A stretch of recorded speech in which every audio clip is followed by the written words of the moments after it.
Game day. Cowboys versus the Titans. One way or another.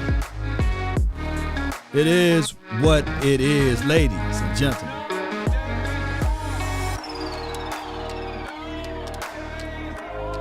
Come on. Cowboys just need to stay focused. I get it. Thank you and you for jumping in. Let's stay real with it. Appreciate you guys so much for tuning in for this midday sports analysis from yours truly, Uncle Charles. Let's go.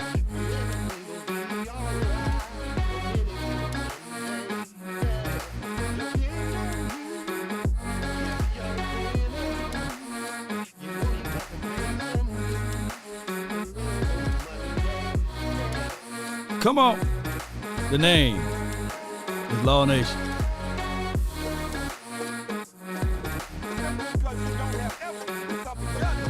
Come on. 5, 4, 3, 2, 1. Let's go.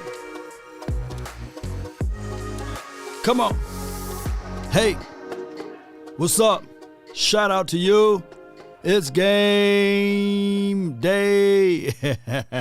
All right, so the easiest road to take, ladies and gentlemen, is being pessimistic. I've learned the hard way, and I get it. I see people saying, hey, there should be zero excuses there. The Cowboys should put up 60. The Cowboys should put up 70 based upon the expectations and the levels of competition that you play. And those guys on the opposite side, let it be known, they get paid millions upon millions of dollars too. And when you go into war, and this is what this is, because every player is one hit away from being a Ryan Shazier. And I hate to use that as an analogy, but that is the truth of it, right? So Josh Dobbs is the guy that's going to be the quarterback for the Tennessee Titans. The news was released about an hour or so ago. But here's the thing. I read some of the comments and people said, hey, Dak better win his game now. You know, what do you mean? If Dak wins, you know, he'll be considered the greatest quarterback of all time, whoever walked on water and these sorts of things. If Dak loses, then it'll be shift blaming. No. This team needs to not take this team lightly and get out there and make things happen. Now, it comes to this mindset too, Cowboys Nation, that this team, they may have been looking at the Texans' film analysis, and they said, okay, Davis, Mills, and Driscoll, we may utilize two quarterbacks to throw off the Cowboys. That could be a very much true thing. Michael, thank you for the first super chat. Sending shots out to Law, getting ready to drive to the game to tailgate. Let's go, DC, for life, not for short, you know, or not just when the Cowboys win, or not just when the Cowboys lose or draw. He said DC for life. Appreciate you, Michael. Have a great time at the game, by the way. And that's just what it is. This is what we need to do. We are in a conundrum. Law, what is a conundrum? It's a circular path, meaning that at one point, yes, it will be nice if we can just sit out everyone, but we got things that we got to clean up, everybody, everywhere, clean up, everybody do your share, right? My daughter sings that song all the time. And that is the truth of it. We got to clean up on the back end of our secondary, right? We got to also see how T.Y. Hilton fits right on in with this philosophy of the offense. Yes, we only had a spoonful of reps from him last week. But what you guys got to have in mindset is that you haven't accomplished anything yet. Yes, we got 11 wins. Yes, that's good, but it's not enough. We still got things to figure out. We got to see, ladies and gentlemen, boys and girls around the world, We got to see whether or not Malik Davis can stand tall behind his offensive line. And we got to get more and more quality reps from Tyron Smith on that right tackle. Keep in mind, this will be his third game back, and he's still trying to pick up the pieces, ladies and gentlemen. So those are the things that we still got to do. And excuse me, ladies and gentlemen, boys and girls, we got to also see how in the world we're going to play this linebacker role, right? These are valuable reps. Now, me personally, stingy enough that I can tell you guys, y'all beautiful people that's watching, the beautiful people that's hitting that like button. Oh, I heard that only the beautiful people hit the like button. Now, if you ain't beautiful, you ain't hitting the like button. So I need for y'all beautiful people to hit that like button for your boy, right? And sharing is caring, right? We need to figure out, can Jabril Cox get some necessary reps? We need to figure it out if it's one of those things whereas he gets more valuable playing time so that we can see ourselves in the playoffs, right? And envision these guys flying around making plays. All right? I appreciate y'all. Look at all of the pretty people hitting that like button. I appreciate you guys so much. All right, so 105, they had a surprise guest, Bade Laufenberg. Appreciate him. And he said he would not be surprised if the Cowboys don't score 50, But it will be one of those things. Here we go. Now you're waiting for about 8 guys to get, elevated or brought off the practice squad. It reminds me very much of the game last year. If you remember the last game of the year against Philadelphia, they sat basically their entire team. Their playoff positioning was set. Cowboys beat them 51-26, and they effectively beat, their junior varsity team or a team that they would throw out there in the preseason. And that's what I think is going to happen tonight. And poor Malik Willis, the quarterback. See, he don't know the news that Malik will not be starting. No, this game will be on Prime. I don't think that it will be on Fox. Prime got the exclusive rights to showcase the games on Thursday nights, and this is another one of those things. Whereas, I'm trying to tell y'all, good people. I'm trying to tell y'all, good people. Stop counting the players' money. Prime didn't sign a deal, and I ain't talking about Dion. I'm talking about Amazon. Say it with me like my grandfather said, $111 billion. That's a lot of money, y'all. A lot of money. And it's going to be hard to watch the game if you don't have Wi-Fi. If you in the sticks, if you like in the country where you got that dial-up speed, shoot, you might as well go ahead and wait for tomorrow, man. You know what I'm saying? That's just how it is, man. Amazon Prime for your mind. That's where the game will be at. And shout out to all of the Prime Amazon people, man, out here. Let's listen to what they have to say. You can use NFL Plus. You got to pay for that, right?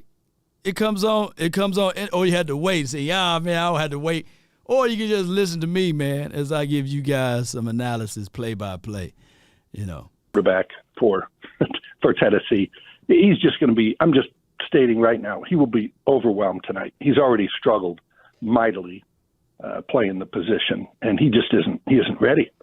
And he's got a center who started one game at center. He's got a right guard that made his first NFL start last week. Oh my God.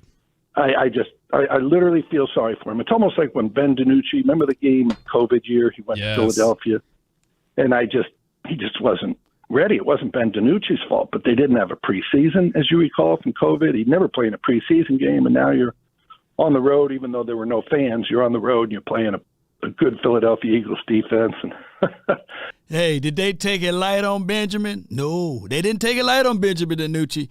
People fail to realize I was alive and well, and those Eagle fans was talking about, they were gloating. They was out there pumping out their bird chest and the bird beaks, talking about they beat Benjamin Anthony DiNucci, and it was a tight game all the way into the second, to the second half. Ben did all he could, but the law of averages kind of settled in, and then he started making those mistakes. And then on top of that, that was just a horrible game from my guy Terrence Steele, who the next year changed all of our minds. But who remember that, right? Who remember that game? Benjamin, Anthony, DiNucci got all the way down to the 1 and got all the way down to the 2, got all the way down to the 10 or something like that. And just blew. But the Eagles was all around us in that game. They didn't let up. They was but now they all emotional damage. That's what I see in Malik. If I were Malik Willis, I would come down with like the Randy Johnson, Nolan Ryan flu, where guys would say, I don't feel good today. I can't face Nolan. Yeah. 8 players ruled out yesterday. Derrick Henry, Christian Fulton, and Danico Autry all doubtful. Did you watch any Malik Willis tape coming out? And if not, what have you seen from him as a pro? You know what's funny? I absolutely watched his tape coming out. I looked at all the quarterbacks fairly extensively. Shoot, I'll give you my Malik Willis breakdown. I'll give you just a few. All right. So I'd written down, I had all the different guys, but overmatched versus Ole Miss, not a natural thrower, slow and low delivery, good athlete, strong lower body, smaller version of Donovan McNabb when he's running, very strong arm, poor mechanics. So that just doesn't add up to a guy you want starting in his rookie year. I like that scouting report. Now, let me know, Trey, because you said I'm freezing up. Let me know if it's Trey's Wi-Fi or is it my Wi-Fi. Let me know, y'all. Dobbs stinks. Yeah, I feel you on that one. It is a situation whereas the Cowboys should feast off of Dobbs, but we'll find out, man. I think that they got something up. I think it's something up their sleeves that they're going to try to utilize the two quarterback system. Yeah. Hey, here's one for you. He's the first quarterback since Doug Williams. He started 3 games. He hasn't reached 100 yards in any of those 3 games. First guy since Doug Williams in 1978 to start 3 games and go not throw for 100 yards as a rookie. So It's been a struggle. So he will win a Super Bowl MVP then, is what you're saying. Hey, you know what happened in Doug Williams' 4th game? What? Threw for 311. Well, crap. But he ain't playing tonight, though. All right, so they're going to have a shout to my guy, Omar. Omar is coming. Shout out to my guy, Omar. This will be the first time that we know of the second quarterback will face each other, both drafted in the 4th round at the exact same spot, just a year apart. Dak Prescott, 2016. I'm glad. I like Omar, man. He always give me some great details. 4th round, 135th pick overall, and then Joshua Dobbs, 2017 4th round pick, 135th pick overall from the Pittsburgh Steelers. And he's 6'2", 216-ish. His overall completion percentage is 58. I know you guys can't see that. You probably just squint your eyes. It's way at the bottom. Let me see if I do it like this way. 58.8, 45 yards in his career, and 0 touchdowns and 1 INT. Now, if this dude come out here and torch us, man, I don't know what I would say. You know, I'll be emotional damage. But I ain't trying to put nothing past him, though, because I seen Dobbs, man, in the preseason. Take a look at that dude in the preseason. He was playing for the Cleveland Browns, and it was up against the Eagles, by the way. The Eagles. I watched that game, and I was like, Dobbs looking all right. So we'll find out, man. Mr. Clay, I ain't going to talk about that man's appearance. I don't want to get counseled. It looked like he's dealing with that when you lose all of your hair stuff. You know, I don't want to get counseled over here. And you never know, man. The Jada Pickett syndrome may happen to me one day. You know, I just lose all of my hair and stuff. Beast man, Law. If he throws for 450 yards, you know, on us, man, we in big trouble. You ain't lying, fam. You know, man, I will be looking emotional damage. So maybe that'll be the. Oh my gosh, it's funny. By the way, I played with Doug Williams in Washington, and one of the greatest guys I've ever been around. Loved him, and had a cannon for an arm. By the way, cannon. We're talking here with Babe Laufenberg, Dallas Cowboys Radio Network. Babe, the Cowboys were beat Elway in that Super bringing Bowl. a lot of pressure throughout the season, having a lot of success with that. They're third in the NFL in sacks on the year, but the last 3 weeks they have 1 sack. That's last in the NFL over the last 3 weeks, and there's a couple teams who have only played 2 games during that time. And so when you look at what the pass rush has done, I know some of these twists are having trouble getting home because quarterbacks are getting the ball out faster. Do the Cowboys stop it, Tyler? Dobbs going to be Brock Purdy. He better not. He better not. Oh my gosh, he better not, man. He better not. He better not. To just consider, going back to more of the blitzing style they had last year, just the straight linebacker blitzes to try and get home quicker. Better be Lou Dobbs instead of Josh Dobbs. Now the issue is corner, he right? got wheels. Yeah. And I thought Deron Bland did a great job. He's been great. I mean, not for a 5th rounder. If you told me he was a 1st rounder, I'd say, hey, he's had a good year. But he is, every game he appears to be getting better and better. Mm-hmm. And he's just been fantastic. And to get him in the 5th round. But, if you're blitzing, you're leaving those corners out to dry. And I don't know that you want to get locked up in that. I will say this. No. If you blitz the linebackers, you won't leave those corners out to dry, Babe Laufenberg. Just don't do no slot blitzes, man. Keep the safety over the top. And what I would look at in this particular fashion with the Cowboys, if I'm the defensive coordinator, I'm playing single high, and I'm cheating to the side where the strong formation is at, and I'm letting my DBs know, hey, this is the time you earn your keep over here. Regulators, mount up. And that's what it would be. That's what it would be. Y'all, we got 49 sacks for the season. We still top creme de la creme as it relates to pressure. We haven't sacked the quarterback in it feels like months. We got 1 sack in the last 3 games. So mount up.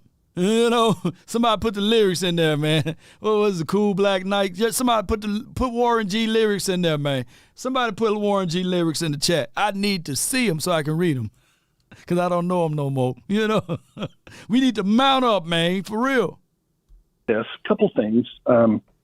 When teams have played the Cowboys as the season progressed, they changed their approach. They did not want to be facing that pass rush. So they didn't drop the quarterbacks back. We saw the Giants come in, it was all bootlegs and rolls and get the ball out quick. And I think that's what's happening now for teams. They're getting the ball out quick. Hey, Minshew, I didn't add him up. I did go back and watch tape a couple times, obviously, but he must have thrown 6, 7, 8 balls away. Just said, I'm not going to take a sack. Yeah. He looked like Tom Brady to an extent. Brady is always the most difficult guy in the NFL to sack, and it's not because of his mobility. but when he feels the pressure, the ball's out. Get that ball out, man. Sack. And that's what Minshew did last week. I thought the pressure was really good against Minshew last week. Obviously, the sack totals. And I know people get tired of pressure, and I don't really look at pressure rate and all that stuff. But because you know why? Because they say, well, pressure is more important than sacks. But who leads the NFL in sacks every year? Or is it the top 5 guys? It's the best pass rushers. Yeah. So they get the most attention. They double team. They do all this stuff to them. They do everything they can to not let that guy take over the game. I got it right. And here. the Bosa's of the world and the Micah Parsons of the world, they always finish the season at the top of the list in sacks. Right. Babe, you mentioned there the corner spot and how important that is. We saw Mackenzie Alexander get some reps last week, but it was really Nashawn Wright stepping in and joining that trio there with Diggs and Deron Bland. Do you think Nashawn Wright played well enough that, hey, we're just going to commit, this is our guy the rest of the year, or do you think this is still an open competition? Before he go, we got 2 games left, and these 2 games should be like the preseason vibe of that. I wouldn't be surprised if you get like a quarter, maybe 2 quarters out of Trayvon Diggs, and then you see Trayvon Mullins out there, or you see more snap and play from Izzy Mikamu. So I wouldn't mind seeing that. I wouldn't mind seeing more and more snaps out of Nashawn. I don't know the storyline in the news of Kelvin Joseph. I don't know if they sold off or they no longer sold on Kelvin Joseph. And a lot of that happens, too, on how you handle being benched, right? How do you handle? Like, sometimes coaches will look at you and see how do you handle Alexander, Kendall Sheffield, all of those guys, right? You got 2 games, man, and you got to figure it out. So I wouldn't mind seeing some of those guys. But back to my point about the guys that when they are benched, literally when they are sitting on the bench, how do you handle that? What are your next moves? What are your next plans? Are you working hard on your craft? Are you trying to prove to the coaching staff that they made an epic mistake? You know, we all been there in sports before, right? I'll never forget, I've been benched before, right? And I sit there and said, all right, never again. I the one made the team when I was in middle school on the varsity team, and now y'all going to bench me, you know? So it goes all the way back. What did you do wrong? What do you need to improve on? Better your best. Those type of things. That would really measure a person. The integrity part of it. How can you get better in the midst of being benched or in the midst of being looked over, not qualifying, not making the team? That makes who you really are versus someone who's been given everything. And let's see how this can work out for these boys.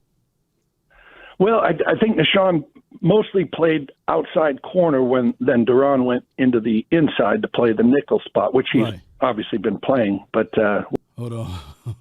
You got a super chat, and we're going to rewind to hear Babe Laufenberg analysis on that. KJ was a reach. Asante Samuel Jr. was right there, and we went with him.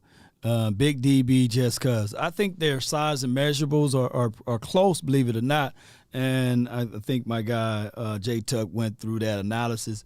But to your point, Cuban Boy 24, Ashanti is not having his best season. Last time I looked up his stat, he gave up about 8 touchdowns, and he was the second most targeted DB out there. Let me see what he's doing now. He could have improved, but the last time I was looking up his stats, he was just doing bad, man. Passer rating when targeting his way was way over 100 something. He was having a sophomore slump, and he wasn't looking that good out there. Let me see where he's at now. He's 5th most in targets. He got another interception on his belt. That's pretty good. We don't look at these stats right here. Okay, it went down. 95 passer rating when allowed, throwing the ball his way. So that's still kind of, he got to get that number low, and 2 interceptions. So he's bounced back since the last time I seen his stat lines here. I have to look at his natural tape and see what else. But I can tell you that this league is a year to year, and the Cowboys went with ceiling versus what's tangible, right? They thought that they were going to get a higher ceiling from Kelvin Joseph. Kelvin Joseph's ceiling was higher than Asante. Asante, he's solid, man. So that goes to show you that in the second round, it's a crap shot. So we can go back and forth with this. I like Asante coming out of college. I think that the Cowboys should have entertained that a little bit more. But when they went with Kelvin Joseph, even I thought ceiling, like, hey, this is what this guy could become. But unfortunately, for what we can see now, it ain't the same. But let's see, man. We got one more year probably, or the dust is settled. That's Nashawn's spot. Y'all let me know in the chat. Would you got to look at those things in that way? Oh, and we're going to talk about that Derrick Henry versus Ezekiel Elliott, too. Let me rewind just a little bit and get y'all thoughts on that. Be prepared for that, okay? Commit, this is our guy the rest of the year, or do you think this is still an open competition?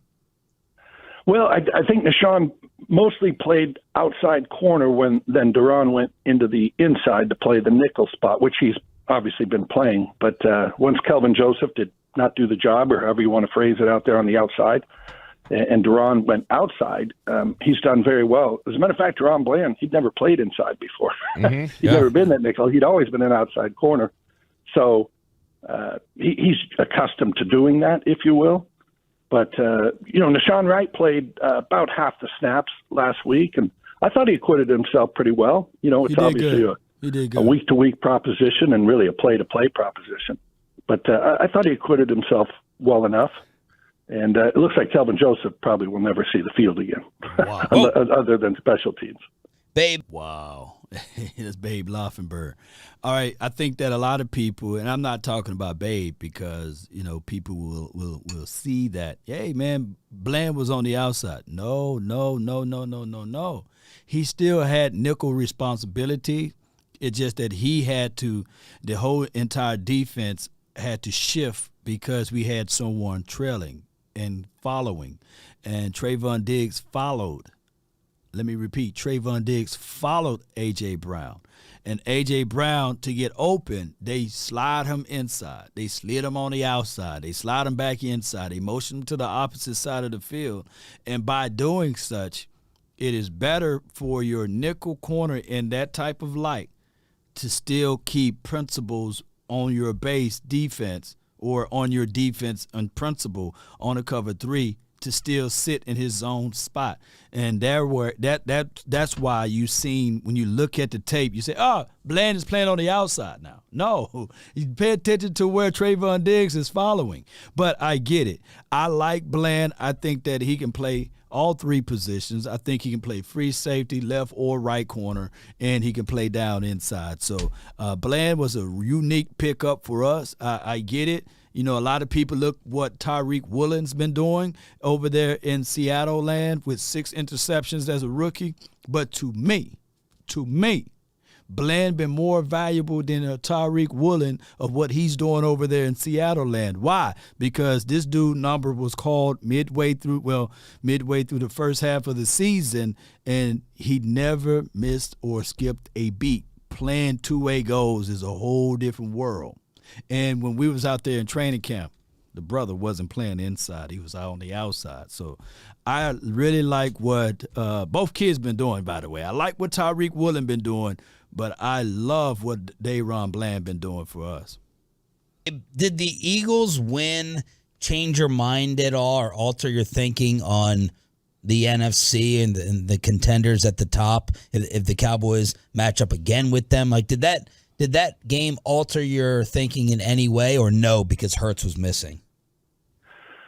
Well, obviously Hurts was missing. That was a big part of it, and I think it's one of the reasons, too, why the Cowboys handled Philadelphia's running game so well, because you didn't have to deal with the quarterback running the ball. Let's stop it right here. Let's give it up for Eric Stewart. Lean forward right here. Emotional damage. Hey man, Eric Stewart. Yeah, Bland and Diggs are jokes, but man, Bland sure did joke around on one of your wide receivers, didn't he? Emotional damage. Hey, Quez Watkins, man. Hey, if you need one thing, you need to be worried about Quez and his diet. He needs some milk. Quez, man, y'all give Quez some milk over there. Give that bird some milk. Birds don't drink milk. He needs some milk. That bird needs some milk, baby. Yes, indeed, baby. So they were able to chase down the ball carrier on all those zone reads and stuff. I don't think Minshew ever kept the ball. But no, I don't want to say it changed my thinking, because I really think the Cowboys, can play with Philadelphia. I don't think there's any fear of playing Philadelphia. Now, you go way back when Philly had Reggie White, Jerome Brown, Seth Joyner. There was a fear of playing Philadelphia. Mm-hmm. But I don't think this team is afraid of going to Philly and going up there and beating them. And I think for good reason. I think they can play with Philadelphia. No question. Did it do anything for their psyche? If they had lost that game, would that have been like, oh my gosh, we can't get over this hurdle? I don't think so, but it certainly didn't help. Well, let's listen to Seth Joyner then, since we brought him up. The two teams, in my opinion, with the greatest rivalry as far as this city is concerned, took the field. And the team from this city, they didn't even show up. We got out-coached. We got out-physicaled. We got outmanned. We got outwanted to. We got out aggressive. You name it. Any adjective that you can come up with, the Dallas Cowboys outdid us in that area. Because if there's two games. Yeah, man, I think that, for the Eagles content creators, I don't think they know more football than Seth Joyner. So we're going to lean on Seth Joyner's opinions, man. Let's go, baby. Seth Joyner. I know that clip was from last year, but it fits right on there. When Dak Prescott is at the center, you get Seth Joyner to talk. Don't have me to go pull up his clips for this year. I know he probably said the truth, and a lot of y'all Birds fans out there, y'all probably did not from listening in from one of y'all greats. But that's okay, man. It's Cowboys versus Titans talk, and they want to bring up the Eagles. That's okay, though. That's okay. It certainly didn't hurt them to handle Philadelphia, and Minshew played pretty well. Yeah. Tonight you're going to see, again, I'll be shocked if Willis isn't completely overwhelmed. So I wouldn't take too much out of saying, oh, the defense is back. Right. Yeah, Willis ain't playing, though, man. So I appreciate y'all, man. Listen to 105.3 The Fan if you want to hear that full interview. Just click that link. I just put it in the chat there, and you will be able to hear the full analysis and reports of what they just said. Now, this is Andrew Whitworth. He was on talking to 105 as well about Parsons. We're going to play this little quick snippet, and then we're going to listen to the NFL Network on a few things. And get to that NFC Championship and then get to the Super Bowl has really, put something that almost creates a label on him to where nothing will ever be good enough until he accomplishes that, because everything gets dissected from there. I can remember being in Cincinnati when we went to the playoffs, 6 out of 8 years or 7 out of 8 years, something like that. And, it's like because we didn't win a playoff game. Hold on. We talk about Dak Prescott so. All right, my bad, y'all. I passed it by so much.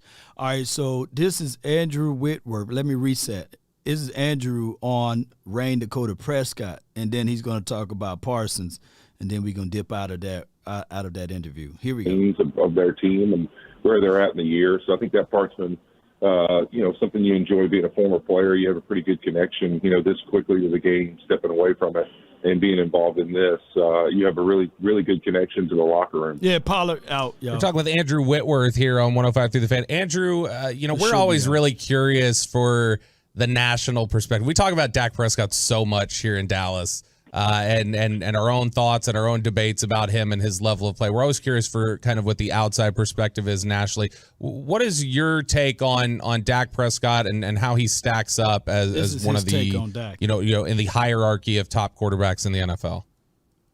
Well, I think it's one of those things that, you really look at Dallas's inability here, in the recent times to find a way to win it in the playoffs and get to that NFC Championship and then get to the Super Bowl has really, put something that almost creates a label on him to where nothing will ever be good enough until he accomplishes that, because everything gets dissected from there.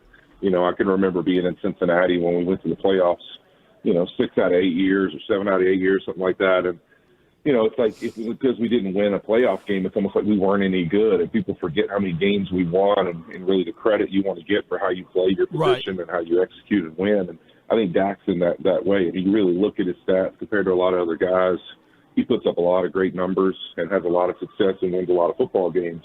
But he doesn't seem to have that win where you go, all right, man, we're taking that next step to really who we are as a franchise, and this is why he's here, is to play in these big games and these big moments. And you just want to see him have that moment, and I think this year they have just as good a team as any to have that opportunity.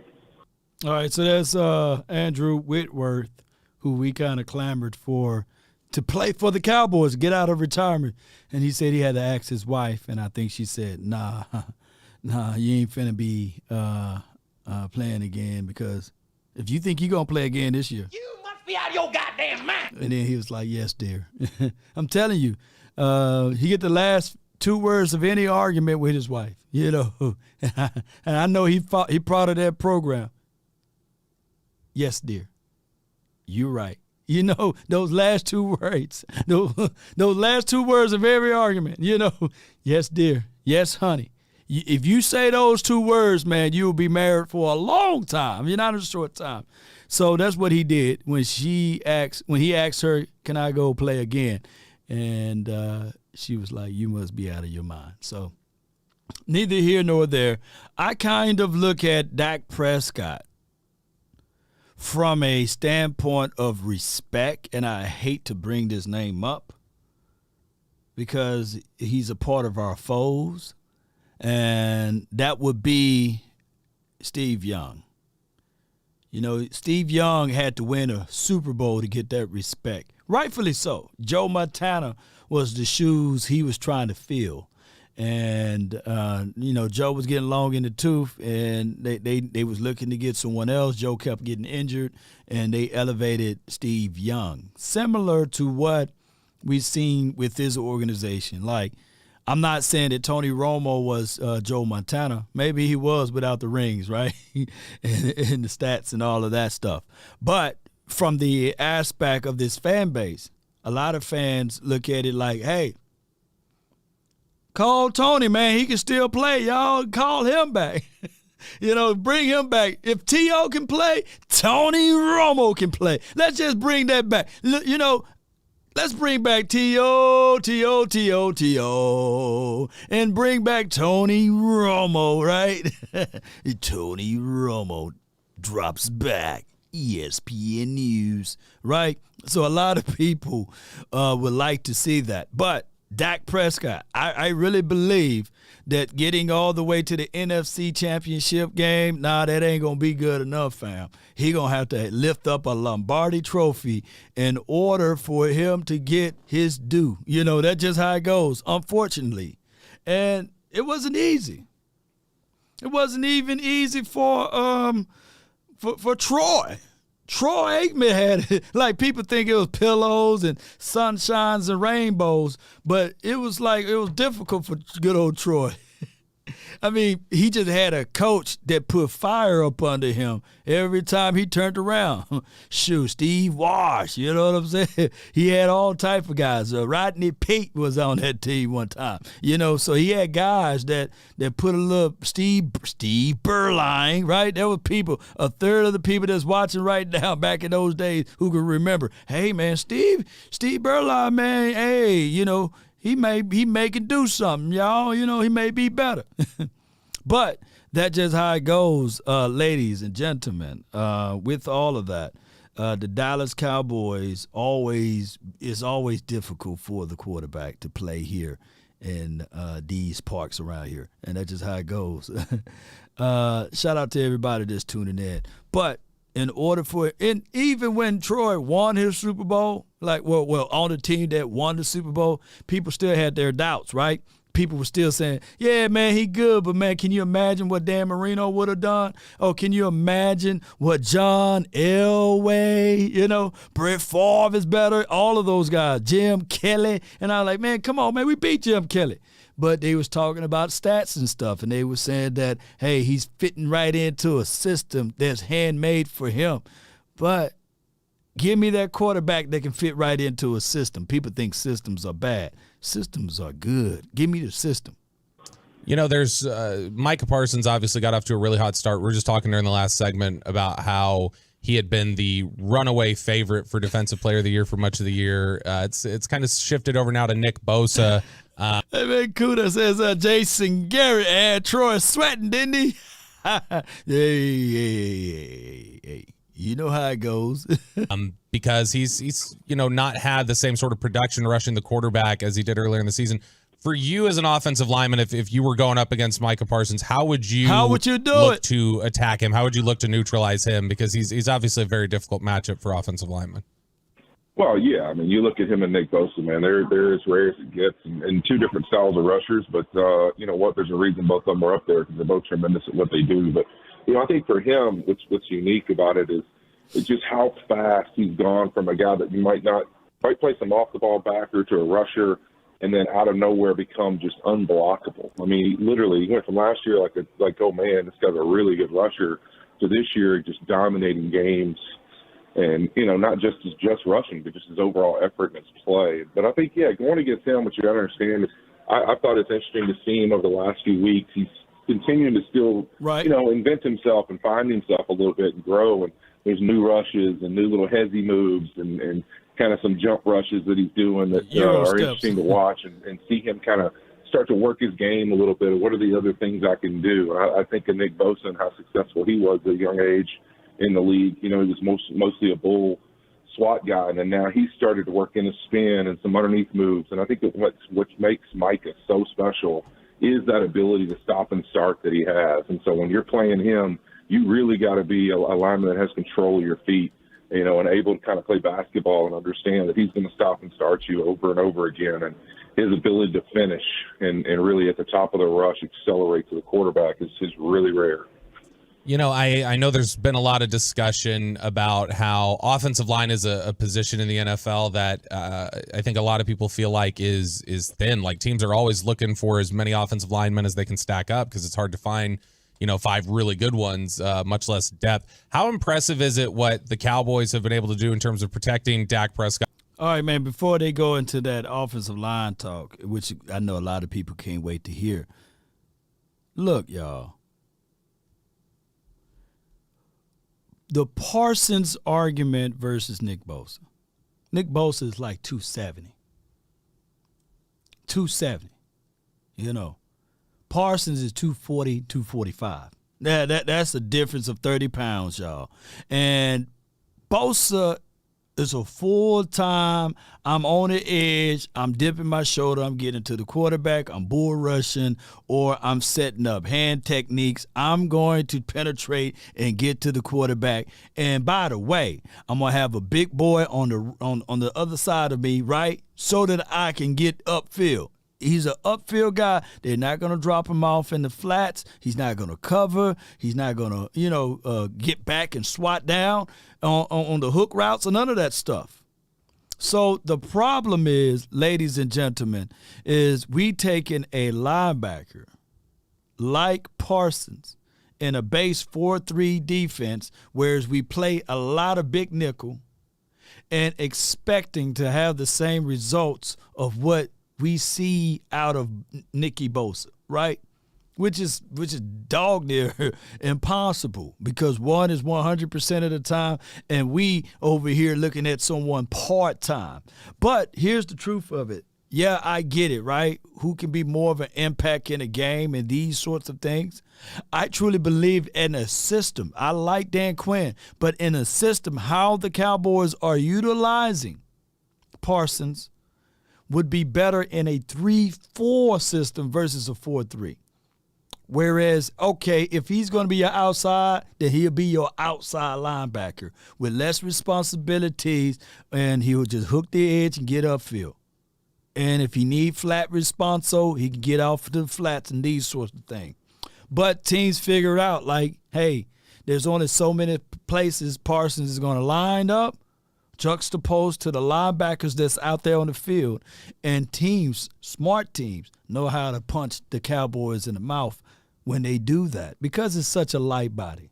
Size is size.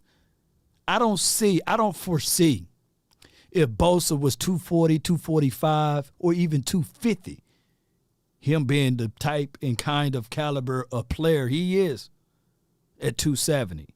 That is the reality of it. Appreciate you, Sadiq, for the super chat. I thank you so much. Get those likes up. Somebody give me that like report. How many likes we got? Yeah, let me know. Let's listen to more of the offensive line talk. I'm going to rewind it just a little bit. Let's go. Position in the NFL that I think a lot of people feel like is thin. Like teams are always looking for as many offensive linemen as they can stack up because it's hard to find 5 really good ones, much less depth. How impressive is it what the Cowboys have been able to do in terms of protecting Dak Prescott, being able to run the ball like they have, even with some of these injuries they've sustained, with Tyron Smith being out for a period, Terrence Steele out now, Tyler Smith starting as a rookie at left tackle. How impressive is the job that Joe Philbin and the offensive line coaches and group have done there? Appreciate y'all. I mean, it's really impressive. I mean, to have some of the rotation they've had, having old Jason Peters there to be a part of that room, I thought was a really good move. Just from a veteran presence, regardless of how many snaps they actually thought he played throughout the year.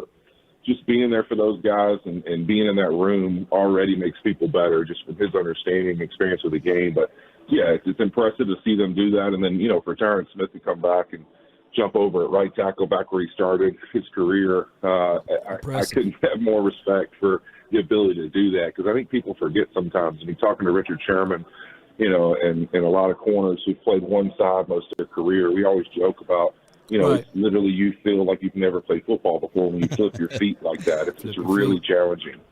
And so for him to go in there and play the way he's played, and to step right in and play right tackle, it's really impressive.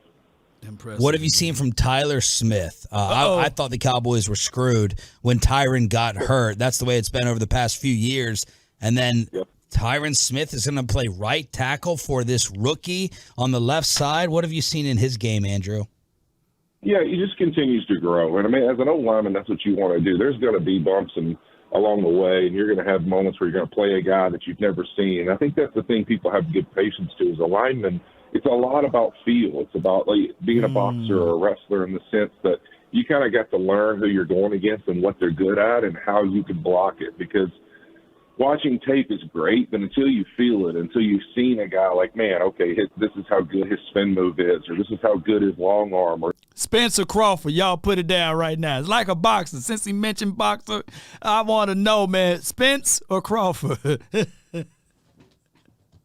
I need to know, man. Put y'all legions down right now. I need to know, man. I'm tired of waiting. Or his bull rush or his hesitation moves are in person and actually gone through the rep, there's really no way for you to truly value how good they are at things. And so I think for him, just to see him continue to grow over the year, have a better understanding week in and week out of who he's facing and what they're good at, I mean, that's what you want to see, is that the steps are taken forward. I'm learning every time. It doesn't mean every rep's perfect, but it means that I'm always growing and finding new ways to kind of reach the success I want to play with. And I think that's been so impressive. I think not the mistakes or the positive gains, but the steadiness, that he just continues to be really steady and really consistent. I think that's a great compliment for an offensive lineman. So with the points being down this year, everyone's trying to figure out different reasons with different theories. And one of them I heard was that offensive line play is bad, that it has regressed. Do you agree with that? And what would be some of the reasons if you do think that has been a factor? Yeah, I mean, I hear people say that. And I think it's tough because, I think there's a combination of things, guys. I mean, the reality is the way O linemen are challenged today is not even close to what I was challenged at when I got in the league in 2006, even in 2012, 13. I mean, today, defenses and coordinators and defensive line coaches, they understand how to stress protections and rush patterns and everything else better than ever. I mean, it is some of the toughest downs that I've ever seen in third down now in the league compared to what it used to be. I mean, you used to get a four-man rush and you knew where everybody was and you kind of knew by rotation who's coming, and now everything's disguised. Everything's, man, you're getting picked by this guy, and this guy's penetrating the line this way, or who's their worst player, we're going to attack him first, and then have some kind of twist or combination off of that. I mean, the challenge is now to be an offensive lineman is much harder than it's ever been. And a lot of quarterbacks and coordinators who just want to sit back there and play shotgun and tell you exactly what they're doing. And you know what? It's like shooting fish in a barrel. I mean, they're saying, hey, I'm going to stand right back here at 8 yards all game long, and we're going to try to get the ball out in time. So I think there's a lot of things that go into sacks and pressures, and quarterbacks get a bit more so than just O-linemen. I think that's hard for people to understand, but that's the reality. And I just think O-linemen today are challenged way more than they ever were when I first got in the league. You notice how he said that, being a shotgun all day. Ain't no offensive lineman love that. And that's why he's saying that's challenging, man. The dude like 340, 350, man, standing up 8 yards off, man, and then got to pivot back. These guys want to go forward, not backwards. And I feel him on that. He probably said, you know what, I take all what I said about an hour ago back then. He probably said, wife, please say no. Please don't say yes. Because if I go to the Cowboys, they're going to have me standing up all day. It's going to be hard. Man, when I give up a sack or something, everybody, mama, uncle, cousin would say I'm washed up.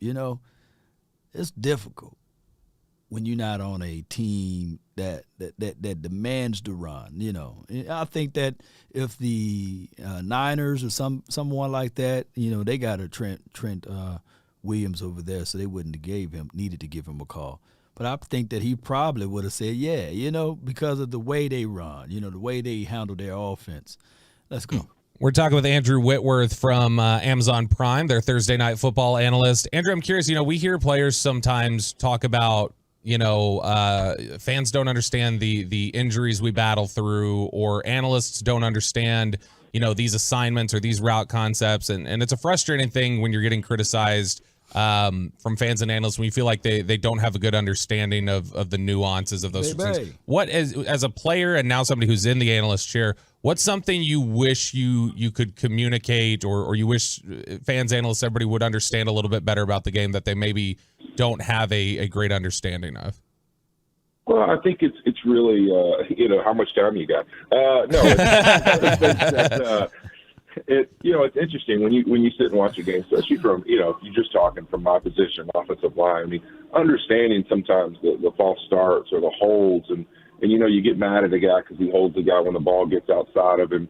And the truth is, he's being taught all week, hey, this is where I want to block this guy because the ball will never get there. And then it gets out there, and there's no way for him to get his hands out from where they are fast enough. I mean, on film it looks like that, but that's not how it actually happens. And so there's a lot of things where the lineman's doing exactly what he's supposed to do, but somebody else or some aspect of the play has happened to force him in a tough position. And I think that's one of the things that's hard for people to really value and understand, leverage and how plays are supposed to work. That Man, he's spitting some truth, man. Let me share this. You guys can listen to the full analysis of what he got from there. Shout out to 105.3 The Fan. That's the most I can give you guys from their episode. Yak Lamb 88. Dak been picking teams apart despite weak pass block. Win weight ratio. Those are the truth right there, Yak Lamb 88. Now behold the Lamb. The holding calls. These are the things that I wish the NFL would consider. When the hold happened or when the hold appeared, did it change the play? Was it a situation that cost the opposition to not proceed? Because sometimes you'll look at it just like an uncatchable ball. Like an uncatchable ball is a ball too high, then most officials will be like, all right, cool. They need to have that more in the NFL. Not a challenging rule, but a rule whereas, hey, man, if I run to the left side, right, and I get 60 yards or 40 yards, I don't want to see a flag that's all the way to the right side of the field that guy, even if he had Usain Bolt speed, would make an impact. And especially if the technique was with the hands to the inside. And I know turning of the shoulders, leverage, and things like that can always occur. I watched last game, Cavante Turpin was so doggone fast that the guy got his hands inside, for the block. But by the time he got his hands inside to extend like this, right, Turpin was already there. And the dude tried to reach, and he was like, oh, hold. Like, nah, dog, you weren't going to catch Turpin with your arm like this, even if he didn't touch you. But that play right there bugs me because it's just common sense plays that the NFL aficionados like to call at times. And you'd be like, man, that play wouldn't even, that call wouldn't even affect the outcome. Like, the player wasn't going to get there anyway. And I don't want to hear somebody say, nah, he would have got there. Like, that dude wasn't going to get there anyway. I just wish that the officials do common sense stuff, man, and they need to revisit some of these things. Like, if you're 2 feet down, regardless if it's the heel of the feet or the point of the feet, dog, he touched down. That's the name of the game. He touched down. I'm talking about the no catch earlier this season from CeeDee Lamb. He got 2 feet down, but he was backwards. It was the heel and not the toes. It's just crazy rules. And then the next week, I'm sitting here like, yeah, I was wrong. And then the next week, the officials, and I guess it was the Jaguars game or a Seattle game, the exact same play. I said, they ain't going to be a touchdown because it's heels, because of that rule. And then they say, touchdown. I'm like, dude, why y'all ain't consistent with that call right there, you know? Parsons, D-Law, and Armstrong need to start eating. Yeah, we good. Yes, indeed. At this time, what we're going to do is we're going to open up the phone lines the old school way. I'm not going to jump on Twitter Spaces for right now. I have it set up. So we're going to open up the phone lines. I want to know your thoughts, your score predictions once again. And that phone number is at the top of the screen, ladies and gentlemen, 657-390-7391. We're going to try to get on up out of here. Y'all know how it goes. Let's go. And then, yes, I'll be live commentating tonight if the Lord is willing. Yup. That number, 657-390-7391. Shout out to y'all, man. Let's go. I hate late games, though, because I'll be up all night. There is one other participant in the conference. All participants are muted. Please announce yourself.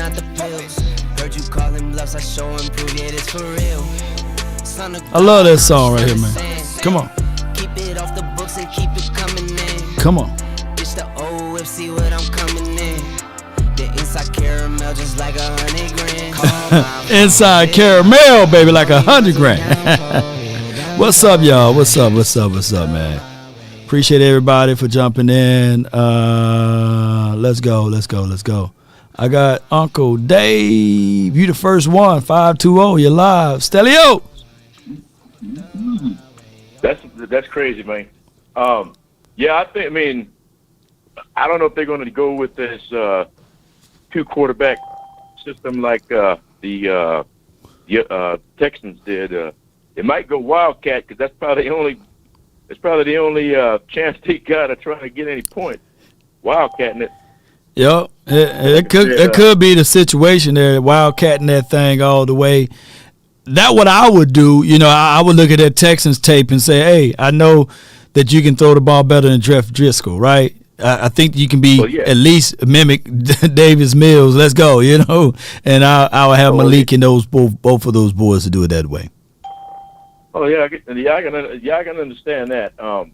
But I'm pretty sure Zeke's going to eat. We might see a little bit of Ty, not too much. Right. Not too. He might get maybe 10, 12 plays possibly. Looking at that, I want to see what Turpin got, but bring him in like the fourth when you go to that. When you go to the second team, probably if you can get up enough points. If you can get up enough points and keep that offense down, yeah, I'd start resting some people. Around late third, fourth quarter, I want to see what some of my guys on the back end can do, you know. But I want to make sure that I get comfortable with Ty, and I want to make sure I get comfortable with my other players too on the secondary. So yeah, you're right. That's what I would do, you know. Yeah, exactly. Yeah, and I was listening to you and Twin last night, and he got to realize he still got it twisted. You still got our piece of gold. Yeah. Bears caught it. Bears caught it. And primetime damn show PI'd the playmaker. He did, man. And that's all I got to say about that. Appreciate you. Yes, indeed. Let me hear you say How about them Cowboys? Yeah. About them Cowboys, y'all. About them. Get them lights up. Get them thumbs up. Yes, indeed. That's Uncle Dave right there, man. Here's what I got from that conversation. I forgot to bring this up. The whole point of and I think I'm still getting buried over here. Let me see if I'm getting buried over here. Let me see if I'm still getting buried, mostly by, you know, some Eagles fans and some Cowboy fans too about this post right here. And when I said I was still pick Zeke over Henry, and some people just shanking me with the butter knife. Some people just pulled out the machete and said, man, I ain't finna wait to shank this man. I'm going to ask you guys, of course, Zeke got 12 touchdowns receiving, and Henry got 3, right? Zeke was very pivotal in 2018 in that playoff game to help us get one playoff win. But what I want to know from you guys that's watching right now, when did Zeke production really fell off? And who was the offensive coordinator when that production fell off? I just want to know, because if you pick up Zeke and you put him on another team, which you still have those doubts. Now, I'm not saying that Henry is sus or sucky or any of those things. I don't know what Henry will look like in this style and kind of caliber of offense, right? We don't know. That's the area of the unknown. And I don't know what Henry numbers will look like, especially if he had to split them on the back end with Tony Pollard. I don't know. I'm just saying that I would still go with Zeke. Maybe I should have clarified, and I should have put Zeke and then parentheses a veteran offensive play caller that's more on the aspect of the run. Let me know. Can somebody please put that down in the chat log? When did Zeke really started to fall off? And what is that, just a coincidence that all of a sudden? Because he was in 2018 our leading receptionist, right? No one had caught more balls than Zeke in that year, by the way. Trayvon, you're live from the 253. How about them damn Cowboys? That's what I want to say. How about them, baby? How about them? And all these damn Philadelphia Eagles fans. Oh, they love us, man. Go on y'all YouTube page with that bullshit. We don't need it over here. They don't have content creators that they can hang around and listen to, you know. They probably don't even have a page. Yeah, that's what it is. You know. Well, I predict, because last time we almost got ourselves in a bunch when we had predicted against Jacksonville and got ourselves slapped in the face. Yeah. So what I'm gonna do is, what you gonna do? I'm gonna play it safe. I'm gonna say 35-20. 35 of them. Yeah. We ain't gonna really blow them out because I know we're gonna take some time off after the first. The conference has been locked. Let me lock it up. Go ahead. Everybody, so I say 35-20. 35-20. Okay, I mean I can live with that. Now how they get those 20 points? We're gonna be angry at all 20 of those points. If Joshua Dobbs and me, hey, I know. Malik and Willis, who they gonna bring in? Bruce Willis too? Hey, I appreciate you. Like I say, on any given Sunday, man, somebody can get beat. Man, nobody lightly. In the words of Uncle Charles. Sacrifice, don't give up the fight. Everything will be all right on any given Sunday. Yeah, depend on. Hey man, that Uncle Charles boy, I'm gonna get him platinum over here, man. He gonna go. His music career gonna go hard. Appreciate you, fam. We gotta get him a damn deal or something. Let me hear you say it, Trayvon. How about them Cowboys, baby? Let's go. Trayvon Diggs, by the way, y'all. That's Trayvon Diggs, man. I know this man right down the street. He right down the street, man. You at the game, man. You gonna be there. Thomas. Yeah. Yeah. What's going on, man? You gonna be at the game? Yeah, I'm leaving out in about an hour. About an hour. That was my fault. Yeah. Yeah, you caught me off guard. I'm sitting there watching this repeat of the Dallas-Philadelphia game on NFL Network. Man, that's what I'm talking about. Well, what down? Did you make it to the 3rd and 30 play yet? No, you know what? They just kicked. Oh man, I don't want to watch this play. This is one of them. Kellen, the throwback that Kellen Moore did early in the game. So when you look back at that game and you look back at that play, I don't know why for the life of me, when you see Cavante Turpin out there, just know it's going to be a trick, Yeah. Yeah, it's a trick play. Like, come on, man. Look, at some point, what I want Kellen Moore to do is when you see Cavante Turpin out there, number 9, just run a regular play. I bet you we'll score. Look, I bet you we're going to score a touchdown on it. If he just run a regular play, because they're going to be like, where the trick at? Law. 9 route. Oh, yeah. Woo! I think he can catch. The same thing that T.Y. Hilton do. I've seen Cavante Turpin do at TCU, and I know it's TCU, but I've seen him do it. Like, it's not like I never seen him do it, right?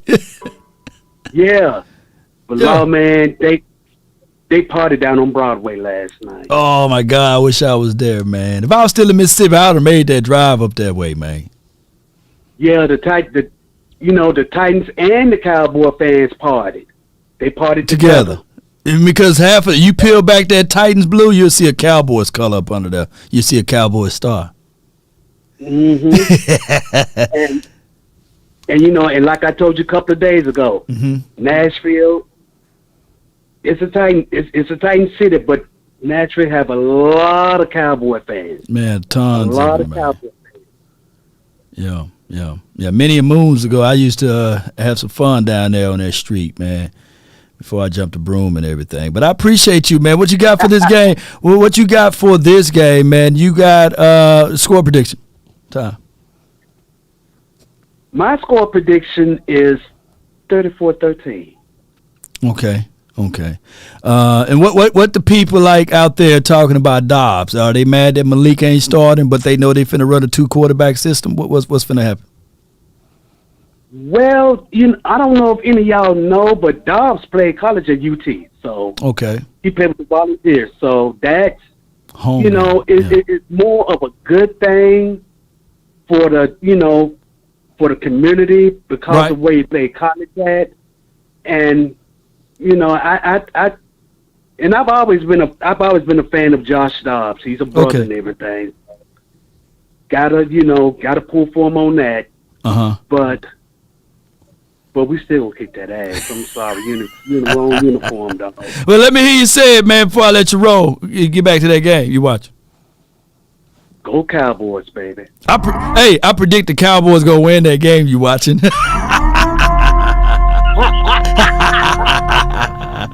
Sacrifice, don't give up and fight. Oh my God. Everything will be alright on any given Sunday. Yeah. Depend on you. Oh my God! If you win or lose, you got to pay some dues. D Shift, man, you live, man, from the fold down, man. You live. Hey, what's going on, Law? Nothing to it, man. Bro, honestly, not a bad, crazy take from you with the Elliott and the Henry thing. He was gonna say you biased, but and I was actually listening to some Tennessee guys. Man, they calling me. They shanking me, boy. The Tennessee people beat me up, man. I'm the only one I'm the only one on the hill talking about. Yeah, give me Zeke, man. They cussing me out. They said, "Oh, that's the problem with Cowboy fans and everything." But what you got with it? First off, Zeke with the durability, Law. You know what I'm saying? Like Zeke's shown to be durable because he came off the bat, 350 touches, Right. So I mean, Henry kind of came in a little later, but they talked about just Zeke's ability to play off the ball, right, versus Henry. So that's just pass blocking, receiving. Like Zeke's a lot smoother when it comes to those things. So just all around, Zeke's a bit better than Henry. Sorry. Now, what the Cowboys could have done, they could have drafted Zeke and Henry. That would have been crazy. What would that world would have looked like, man? With that offensive line, with Zeke and Henry. Now we working something now. Was that the Jalen Smith year? Jalen Smith. Yeah, they drafted Jalen. Man, I think there's a Super Bowl in there, man.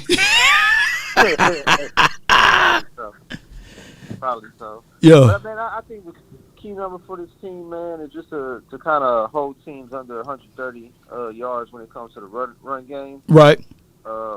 Just kind of looking through, and the Cowboys, they done got hit with some runs, but I think all the losses they've been around that area. So if we can kind of keep teams from running, we could be a little more successful. I think it's gotten a little better, but I don't know, Law. but Mm. we gotta be able to go in there and change something we're doing defensively. It doesn't like the numbers that kind of support that they're making plays and things are getting a little better in some aspects as far as like the run game, but like passing game wise, we're seeing a lot more big plays. So they definitely got to get that fixed. Tennessee definitely got to go handle their business, stay healthy. Right. You got a guy like Malik Willis trying to show something on the big stage. So you got to stay healthy in those regards. But other than that, moving forward, yeah, man, we got to kind of address those things defensively. If they can do that and that keep playing the way he's playing, man, and we're going to number 6, Law. Yes, indeed, man. That's all we want, man. That's 6. Hey, give me right quick before you go. Give me your prediction of what T.Y. gonna do today. T.Y., man, let's give him 4 catches, 51 yards, and let's give him a touchdown. A tub. Ooh, and then we see the T.Y. That would be nice, man. Appreciate you, man. Shout out to y'all, man. D Shift, man. All right, man. We got Bro G from the 510. You in? What up, Long, man? How you doing, my man? Man, I'm doing good, man. I can't complain, man. We got Thursday night football at its greatest. I think we're going to be wearing some crispy, nice uniforms and things like that, so I can't wait to see my team play or our team play. Yeah, them all white uniforms look fresh. Yeah, it's going to be crispy nice. Hey, you know what, Long? I just want to say we appreciate you, man. You probably one of the hardest working content creators out there, man. You on every single day, and you on game day on a Thursday. Yeah. Man, we appreciate you, man. Appreciate you so much, man. Appreciate you for appreciating me, man. Sacrifice, don't give up the fight. You know what I'm saying? I'm sacrificing, man. I ain't giving up no fight, man. That's Uncle Charles right there. That's my best drop of all time, man. I appreciate you, man, for your love and adulations, man. But you know what, bro? I don't consider this work because the days that I don't talk to people, I get into like, man, I get to itching, man. I get to feeling like I ain't feeling myself, man. I say, man, I just got to, this is counseling for me, man. This is more about me than anything, man. I be feeling weird, man.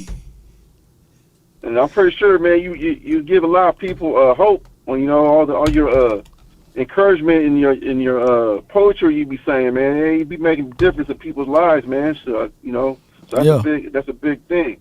Hey, so I was listening to you guys last night. I was trying to get on the show, but I guess you was too full. I couldn't get in, and you had a twin on. I know you're a 49er fan, and I'm out here in the Bay, probably like 20 miles away from San Francisco. Okay. I was thinking about something last night.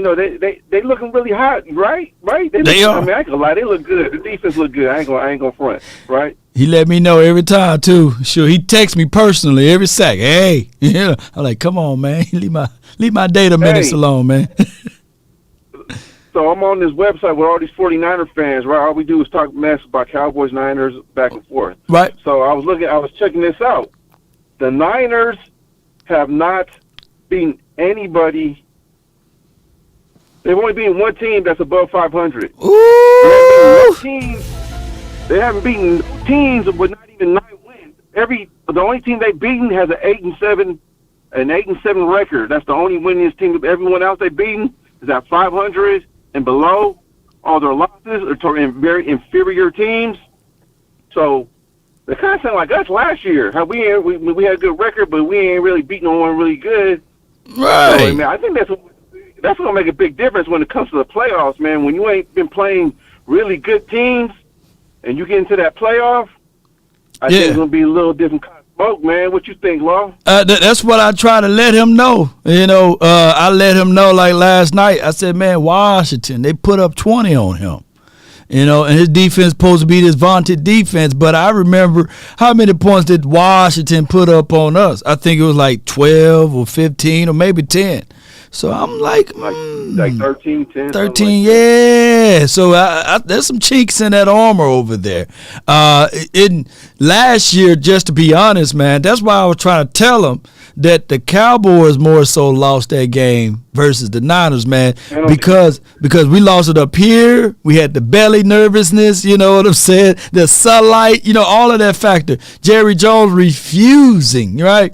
Jerry Jones refusing to put some curtains up, and that was a horrid. The receivers need to put them visors on their face masks on those games. The NFL make it so hard for those boys to get approval, though. You know, that's the only thing. You got to have medically, and then you got to have, and if you lie, you get it suspended and all of that. So Zeke had to go through hoops to get that visor, and then you got to. Zeke probably stood in the light for like an hour or so to make sure his eyes can be bad. So he Zeke was like, man, I don't wear this visor, man. remember Dez? I'll never forget, man. They were hating on my boy Dez. Dez was balling, and then the NFL was like, take that visor off. If not, we're gonna suspend you for a game. And then he had to come back out and take this visor off. I said, man, the NFL be so. You know, NFL be so lame at times. Let them boys wear visors, man. Yeah, I didn't know they had to go through all that just for that, man. Yeah, they got to go through all the red tapes. They fined CD Lamb so many times last year for wearing socks too long, man. And NFL be on some huff stuff, man. But you know, it is what it is. I feel exactly what you're saying. The Niners, they haven't really played anybody, but nah, let them continue to believe that they did. And we're going to bust them right up across the face. We ain't going to have 14 penalties. I'm already speaking it to an existence. We ain't going to have 14 penalties. There will be no possibility of sunlight in the face of the receivers, for crying out loud. And Dak Prescott, he did through a horrid interception that gave not the Eagles, but the 49ers short field, and Debo was able to score off that very next play. That really bored me over there. But outside of that, that ain't happened again for the 2022 season. It's not. Yeah, I'm maybe more confident. I ain't gonna lie, I was a little worried about playing these upper echelon teams like you know, like the Eagles and Niners. But you know, now we put a 40 on the probably second best defense, or might even be the number one defense, because they play better teams than the 49ers and beat them. Right. So hey, you know, I'm good with that. I just wish, man. Well, anyway, I'm getting off point. I would take Zeke over Henry only because only by a nod because of the pass blocking that Zeke provides. That's the only thing. But they kind of even, man. They kind of even. I mean, it's not. It's like picking Ryu or Ken, you know, in Street Fighter. Who was the better player? You know, it's like who would you got? Who did you play with, by the way, bro? G? Who you play with, Ryu or Ken? They'll let me know who you are. I played with the dude that was able to. He had to shoot like a chain through somebody. It was like he had like a spear on a chain. Oh, you talking about no? You talking about Mortal Kombat? You talking about Scorpio or Sub-Zero? So you play with Scorpio. Yeah. I see. I know what type of person you are now. I'm a Scorpio. That's why. Yeah, right. Both of them good though, man. I appreciate you, but I think Scorpio had better finishing moves though. Get over here. That joke was just. Yeah, that's the dude. I played with him. Yeah, but appreciate you, fella. Let me hear you say it. Hey, I want to tell them Eagle fans, we still them boys. And how about them Cowboys? How about them, man?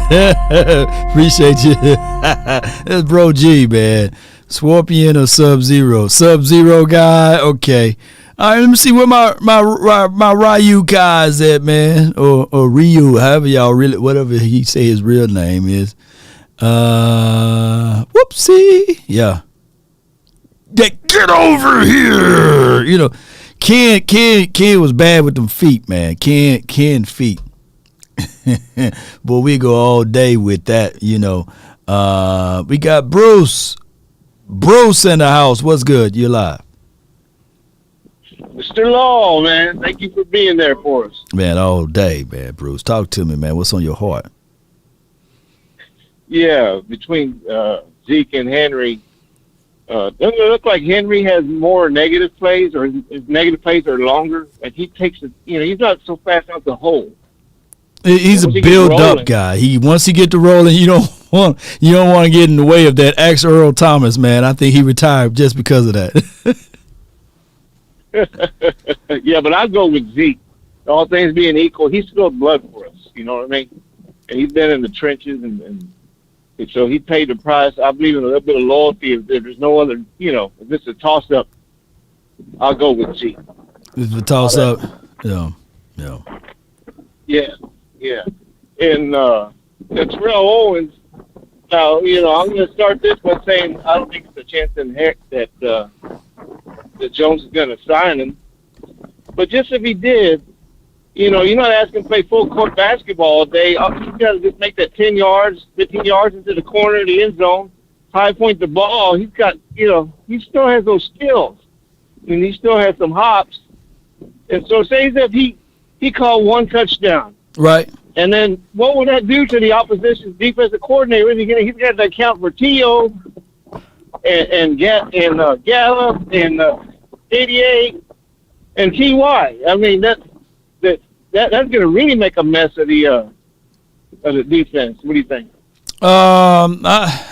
Just saying. Hypothetically, man, I think that T.O., and I said this in my morning video, I think that T.O. is better than Jalen Tolbert. At face value, I think that T.O. is better than James Washington. I think that he will probably give a run up for the money of Noah Brown and as well as Michael Gallup, even at the age of 49. But it's the unknown stuff that T.O. brings to the table. Like he is a boisterous guy. He is not that easy to talk to in the media.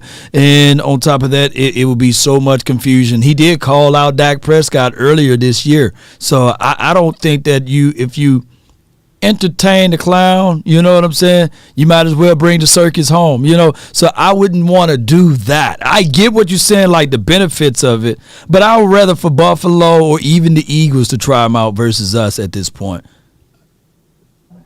I'm just being real, man. I'll bring back Desmond, you know what I'm saying, bring back Dez. He's 30, Dez 33, 34.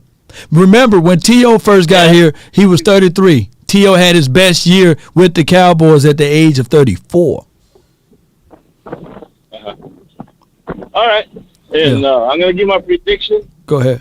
It's going to be another 40 malt liquor. We get a pour on them. 40-13. All right, man. We need one of them, man. Appreciate you, fam, Bruce. Appreciate you. That's good, How about Bruce. the Cowboys? How about them Cowboys, man? You know how it goes. Sacrifice, don't give up the fight. Everything will be all right on any given Sunday, yeah. Illmatic, man, you live, man.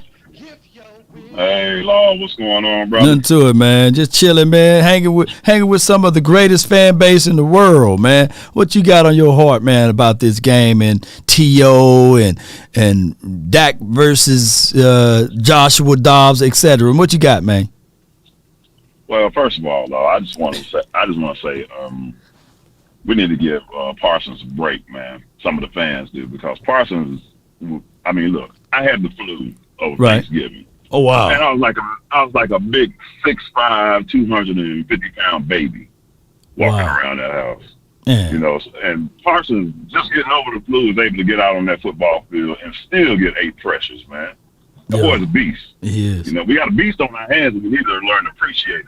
He ain't going to get a sack every game, and that's okay. You don't have to get a sack every game. Yeah. If he can change the play with his play, that's good enough sometimes. Yeah. I mean, he got to beat up DeMarcus Lawrence playing beside him.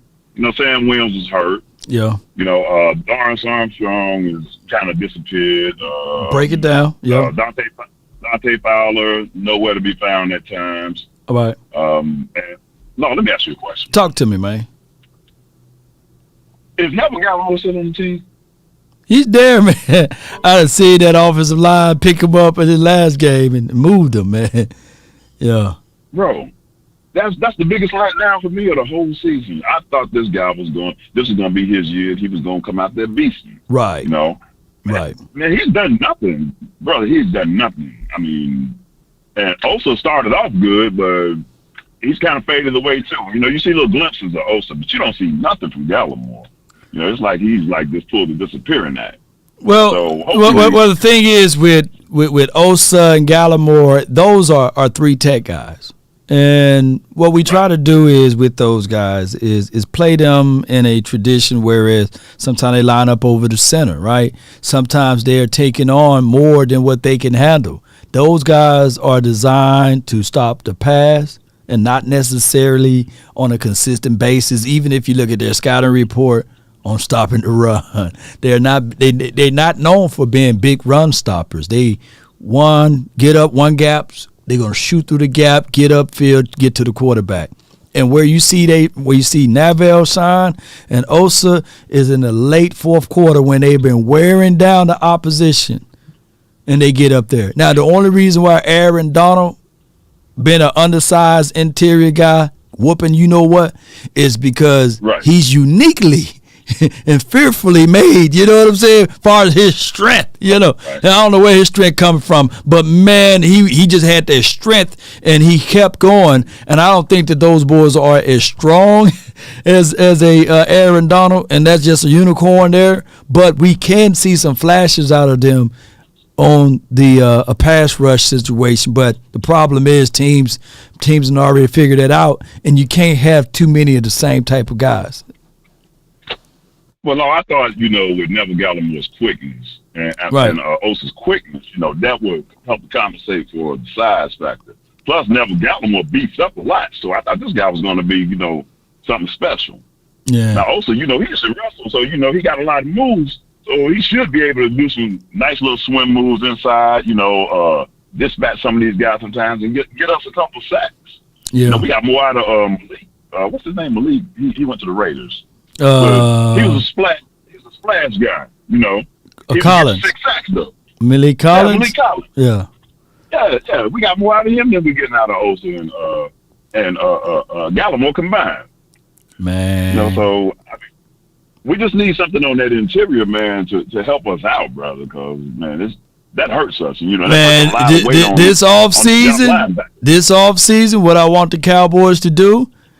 We know Jonathan Hankins. That's a long tooth. I don't foresee seeing him playing for a long stay. This was just a cup of coffee for us. I think that Big Bo, he should be, in the words of my friend, my colleague, my compatriot, Vach Lombardi, he's going to eat some more of that peanut butter stuff, right, to get bigger, right? And that's Big Bo. But we're going to have to need another big guy, right? We're going to have to get maybe a guy that cut his teeth already in the league.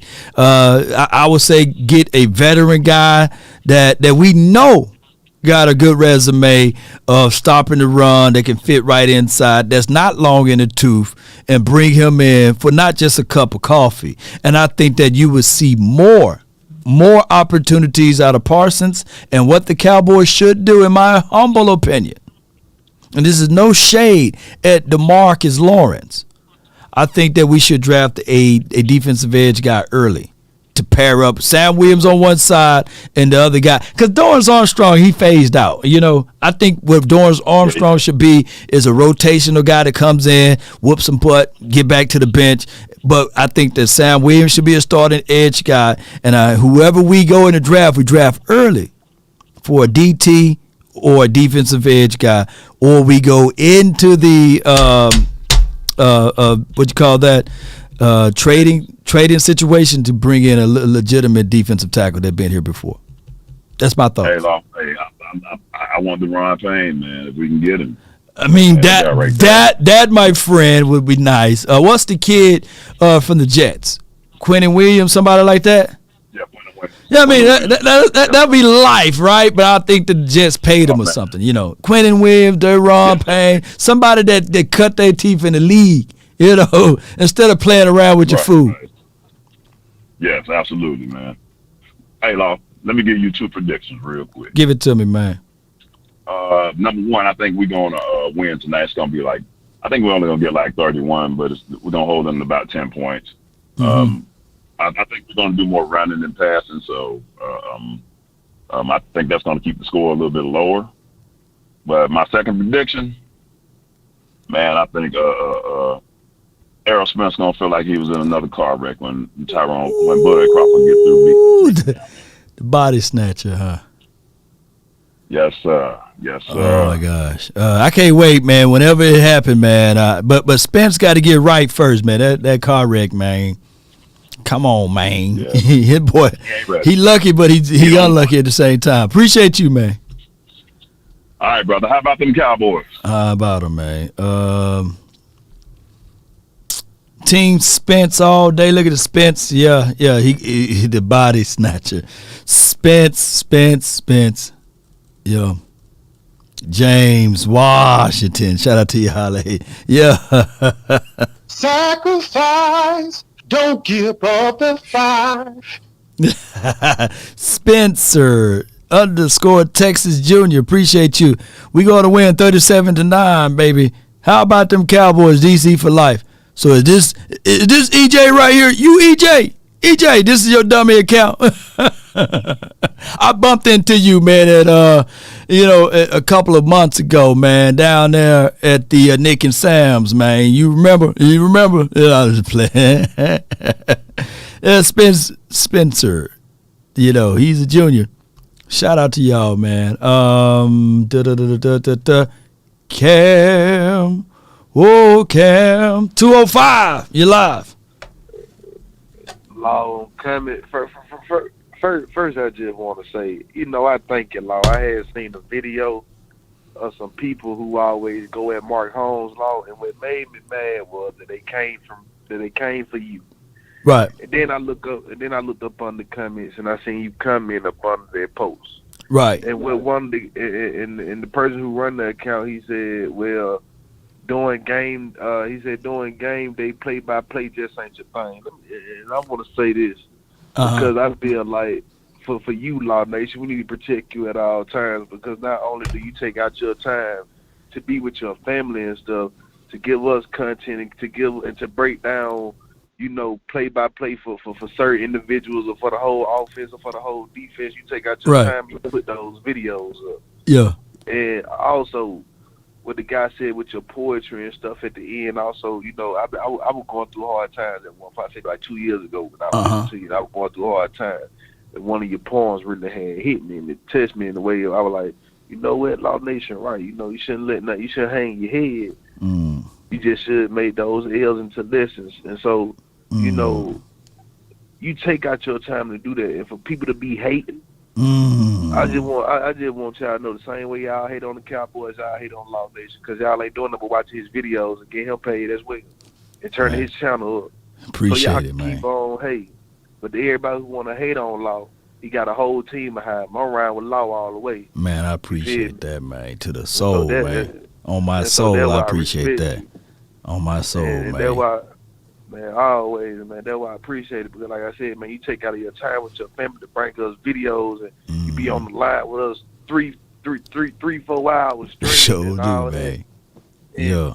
And for somebody not to respect it, and for somebody to hate on it, I'm from the South. We all about respect down here, but when you respect and hate on somebody who grinding like that, and y'all ain't even doing the same thing, you can't speak on greatness and greatness time. Man, I appreciate that, man. Ooh. Man, you like Ali, and you like Ali, but I ain't gonna let them take you out like they tried to take Ali out when Ali was playing Larry Holmes. They tried to take him out. They tried. But we ain't gonna allow that. But we ain't gonna allow that to happen, Law. And man, I thank you, man. And my prediction is a little to a lot.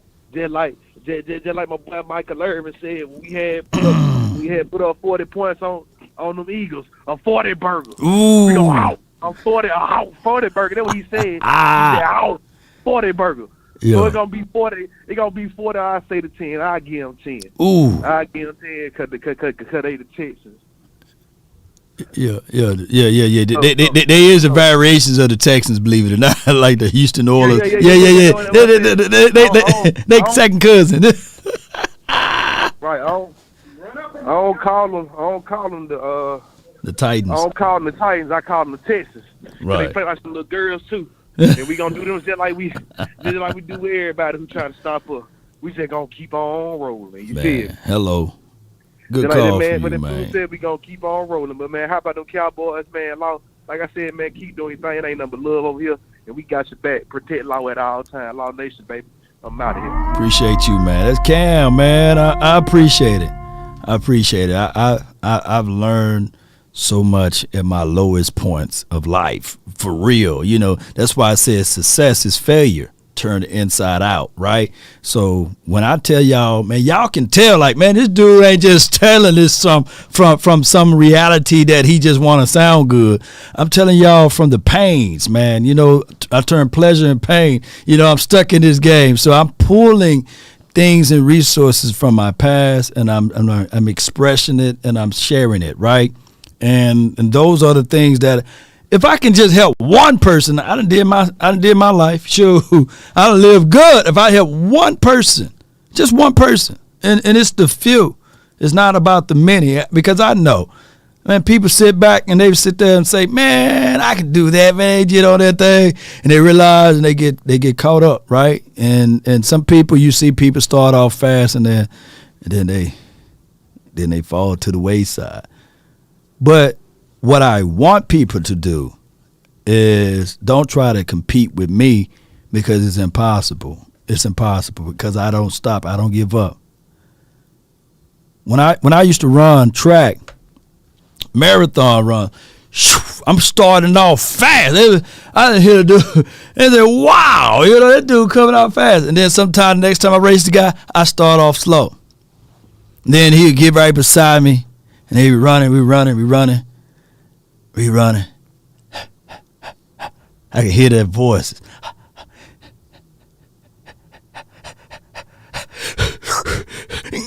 And he said, I knew I had him. Then I pull off. And he said, dang, this dude got another gear, and I'm gone. You know, I don't get tired. Like, you can ask my brother, the twin maker. I don't get tired. So that's just what it is. Like, he just be amazed. Like, we play basketball, I'm on you. You know, I might not even make a shot, but I guarantee you can't outrun me. You can't stick with me. You can't. It's just impossible. They're like, Law do not get tired. And that's just me. So if somebody trying to keep up with Law, they're going to be like, man, I tried, man, but shoot. I do this with a passion, because people that do it for the money, for the fame, they're fed or they feel in from another degree. Whereas when I do it for passion, you know, I'm getting my joy and my feelings from another source, you know. So what source is given to me is not the same thing that sustain you. So that's why it's just two different avenues when you try to compete. So that's why I try to tell people, never do the compete thing, because if you do the comparison thing, it's hard to compare someone's chapter 13 to someone's chapter 2. And comparison is the robber of all joys, right? When I say those poems and stuff, I was sleeping out of the back of my car with no AC, no heat going on for a long time. But shoot, I put in that Les Brown tape. He said, you got to be hungry. And it did something to me, man. I'm hungry. We got a super chat right here that I want to read out. Fresh Prince 512. It's a home game tonight. Boys fans everywhere in Nashville. Yeah, Tenny. K, Law, from your travels, what city outside of Dallas got the biggest boys fan base? It got to be in West Coast, man. We got a lot of Cowboy fans out that way. One can say that it's a lot of Cowboy fans in Washington, D.C., and at the East Coast, too. But, shoot, West Coast Cali, man, I got off the plane in L.A. Somebody like, Law Nation. I'm like, I'm going to follow your podcast, man. I'm saying, man, I'm in L.A. or I'm in Dallas, you know. It felt like I just was still at Love Field Airport, man, when I got out there in that airport in L.A. You know, I can literally set up a podcast in L.A. and it will feel like I'm in Dallas. For real. We are really appreciative of you, Law. We really appreciate you, Law. You better know it. DC for life. Appreciate you. Got fans all over the world. Tony Bay, appreciate you. Law, I have a great appreciation for you. what you do essentially, this is a daily radio/video that's good for the souls of many. By the way, I want a price from you, but I was never able to claim it. Yeah, that could have been Tony B. That could have been one of those bots, man. They superimposed themselves as me, Tony, and they say, hey, you won a prize, click this link. And I had a guy that showed proof that he spent about $200-300, man, because they said that he won a prize. Go to Telegram or go to this website and send, money to receive your gift. And I said, dog, they got you, man. Sacrifice, don't give up and fight. They got you, dog. Everything will be all right. Yes, indeed. Drizzy says, what's good, Law? Can we please give Mike McCarthy, for those who don't know, credit for getting his team prepared to cut back on those dumb penalties going into the playoff. Your thoughts? Oh, my goodness. Drizzy! That's a low-rated, underrated comment. You're right. We've been cutting back. Let me knock on some wood. We've been cutting back on penalties, and that's a great thing, not a good thing. And heading into the playoff, the things that you do good at will magnify itself. And the things that you do bad at will magnify itself too. So if we can cut back the penalties, then the magnifications of whatever we did during the regular season would be to a minimum in that category. So, yeah, a few things that we're trying to correct in these last 2 games, ladies and gentlemen, would be, I got another caller in here. I forgot, man. You just sitting here chilling. Let me get this call from the 908. You're live. What up, love? What's good, fam? You the last caller, man. Talk to me, man. All right, I won't take much of your time.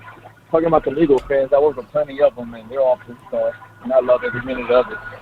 But for this game, I just hope that you don't underestimate them. They'll, keep our foot to the pedal. The whole defense needs to be at his A game, because we haven't seen much of them in the past 2 weeks. I pretty much gave 2 losses, Packers and Jags. But as long as we keep our foot in the throttle, I think we'll be all right. And I'm expecting a 43-17. I think we're defense is really going to step up this time. So they better give that H to roll. Micah Parsons water, from that water boy. Yeah. Give him that water. Give me the water, man. The water time, baby. The water. Go to the mountains of Alaska. Give them that water. Give me that, electric water, yeah. All I got to say is, how about them Cowboys? How about them Cowboys? Can't afford to lose. Yes, indeed, man. Appreciate you for the 908. We did too. Happy New Year. Happy New Year to you, man. Good call from him, by the way. All right, so he was the last caller, man. I appreciate everybody who called in. Thank those who wanted to call in but couldn't get in. But you know how it goes. Sacrifice, don't give up and fight. Yeah. Everything will be all right on any given Sunday, yeah. Depend on you if you win or lose. You got to pay some dues to live on Monday, yeah. Man, that Uncle Charles, man, going triple platinum. All right, Eastside Harold said it's fools worldwide. Yep, and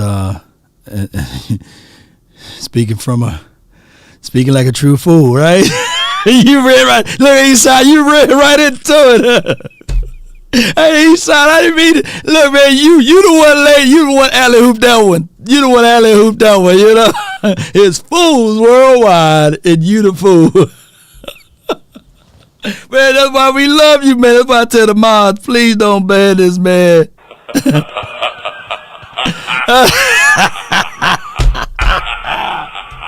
Technically, Eastside Harold, technically, you supposed to be a Titans fan, so this should be your 2.0 team, right? Because the Houston Oilers moved from the Texans regions over to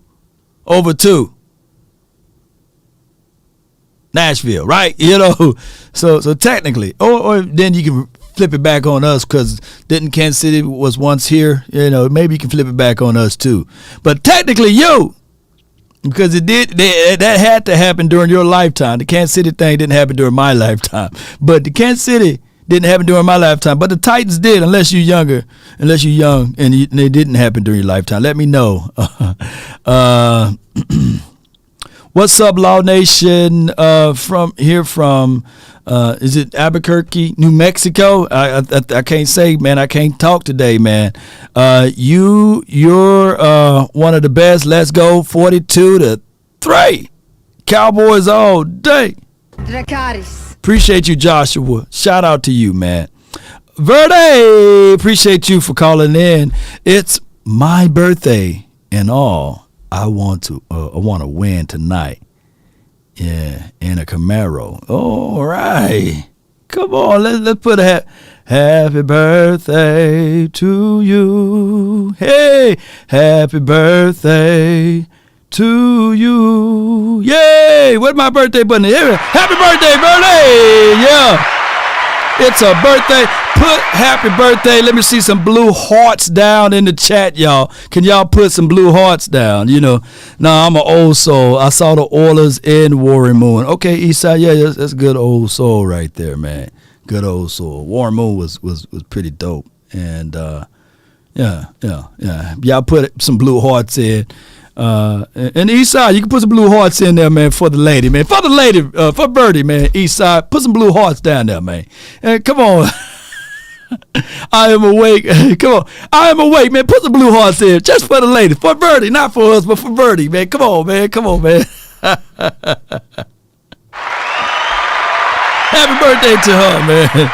And shout out to all birthdays this month. I appreciate all what y'all do, and please don't get caught up. Ooh, Dirk says Dobbs would be better than Prescott tonight.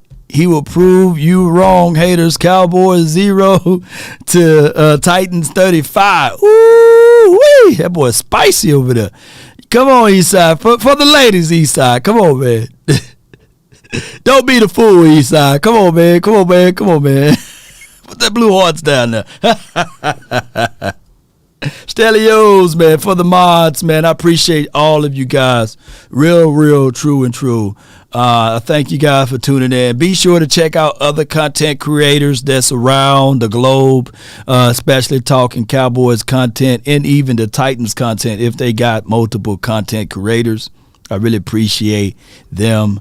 Let's go. Let's get this thing going the best way possible. Yeah. I appreciate Cam for calling in with those sentiments, man. Saying that, he listened to some of the words that I say at the end, and it snapped him back into reality, right? The success is failure turned inside out. That pain is all around us, right? But you got to go through the pain. I once read no pain, no gain, right? Right. Just like even formalizing a muscle, you got to be broken down and built back up again, right? An old goat was wandering around in this neighboring city one day, and a fool took that goat. A fool did that and threw him down this bottom well.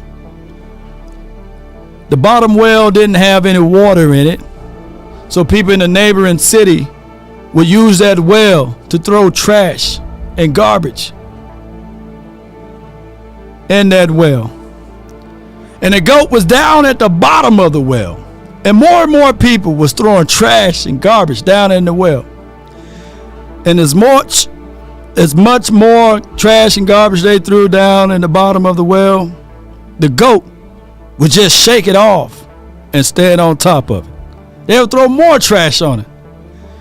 Most people were caved in. Most people would look at life and said, hey, I'm at the bottom. And people still trashing me. It must meant for me to die. But that goat, he didn't give up. No. As they threw trash, he would just shake it off and stand on top of it. They threw more trash and he would shake it off and stand on top of it. eventually, the GOAT was able to climb out and walk out on glory. Why? Because he didn't allow people to continue to throw trash and dirt on him. I see myself as that GOAT. When people sully and denigrate the good name of Law Nation, I just shake it off and stand on top of it. They would try to throw more shade, trash like Eastside upon my beautiful team, and I would shake it off and stand on top of it. What are you doing? Are you shaking off the trash, the trials and tribulations that people are throwing on top of you and standing on top of it? The good thing about that is when that GOAT was walking around out of that well, someone saw that fool that threw the GOAT down the bottom of that well. And they pointed out that fool. And everybody in the neighboring village gave that GOAT a new name, the greatest of all time. And they removed the trash out of the well, and they threw that fool down at the bottom. And they said, you do what the GOAT did. And the fool never could shake it off and stand on top of it. The moral of the story is, don't be that fool. If you're understanding what I'm saying now, you have gravitated and learned some wisdom from law, and you will apply it to your life. And you will no longer be a fool. You will no longer call someone else a fool. You will no longer be in that spot unless you know how to shake it off and stand on top of it. Write this down before I depart. Write this down all the way. If you want a thing bad enough to go out there and fight for it, to work day and night for it, to give up your time, your peace, and your sleep for it, if all of your desires of it makes you quite mad enough that you don't get tired of it, and it makes you hold all other things tawdry and cheap, if life itself seems empty and useless without it, and all that you scheme and dream is about it, if you will gladly go out there and sweat for it, fret for it, and plan for it, and lose all terror of your mind for it, if you would simply go after the thing you want with all of your capacity, strength and sagacity, with faith, hope, and confidence, and stern pertinacity, if neither cold poverty or famine shall fame, or sickness or body or frame of your mind can turn you away from the thing you want, if dogged and grim and besieged and beset it, with the help of Almighty, you will shake it off and stand on top of it. That's been my time. I really thank you all for yours. Let's run it up, baby. And roll those crates. Let's go. Huh. Come on. The GOAT was telling the fool, just shake it off and stand on top of it. The fool refused. He didn't want to listen to the GOAT. Michael, thank you. Cuban boy 24, appreciate you. Sadiq, thank you. And you. Yak Lamb 88, always a lady. Spence Texas Jr., Fresh Prince, shout out to you. Tony Bate, Drizzy, Eastside Harold, Joshua, appreciate you, and happy birthday to Birdie. Presley, appreciate you for the $20 super chat. Hey, come on. You just rock what's on the shelf and I'm money out of the you know what. He says he like Dayron Bland. Come on. Too legit. Come on. Hey. I just wanna run it up. Yeah, Dobbs is starting. You're right. Ken K with the truth. Oh. Kinda check a song. Lately I just wanna run it up. Count that too, count it up, count it up. Lately I just wanna run it up. Yeah. just be off the dome. I never own no chrome. Let's check in. Come on. Hey, let's check in, baby.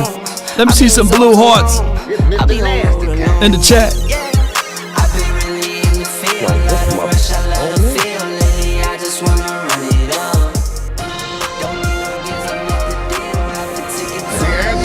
Talk stuff, I probably had it, but it goes to show you who's a better team, and I'm sticking Cowboys. You're crying. I'm hurt. He hurt. I love my Eagles. I don't believe it. You gonna flap the hat one more time? Just one more time for your boy, man. She's smiling. You see that smile?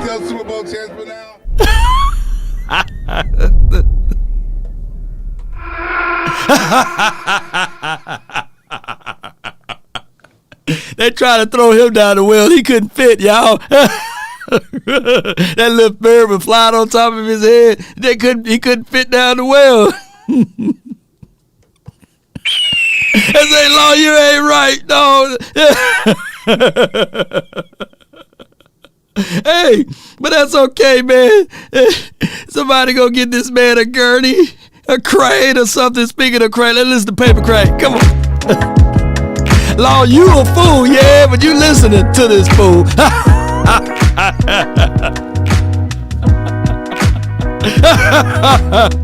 He said, fly, Eagles, fly. The little bird on his head was trying to fly. He couldn't get up out of He couldn't get out of the well. Take a drag of my cigarette. Oh my gosh.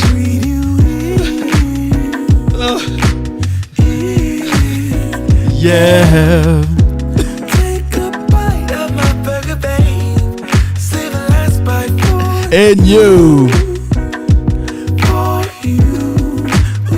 You must be out of your goddamn mind. Hey man, y'all leave me alone, baby. Happy birthday to you again, Birdie. Oh my gosh, man. Oh my gosh, man. Pray for rain, you gotta deal with the mud.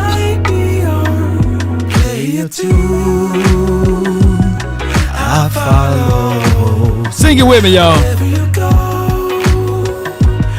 whatever you do, play a tune. Come on.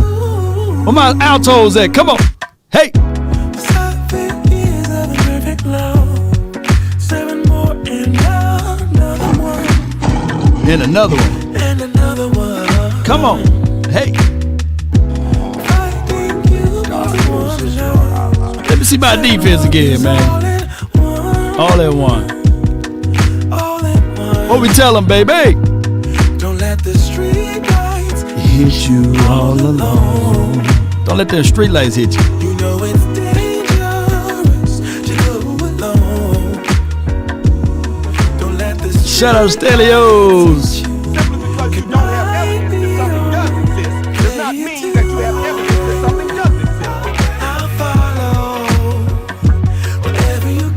Wherever you go, baby.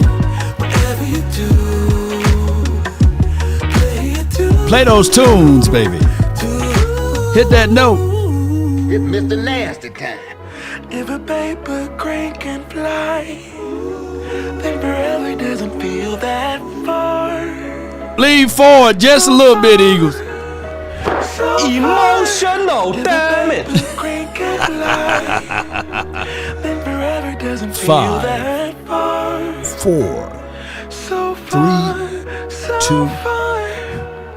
If a paper crane can fly, fly on, fly on, fly on, fly on, fly on. Uncle Charles, hit that note one more time for your boy. Sacrifice, don't give up the fight.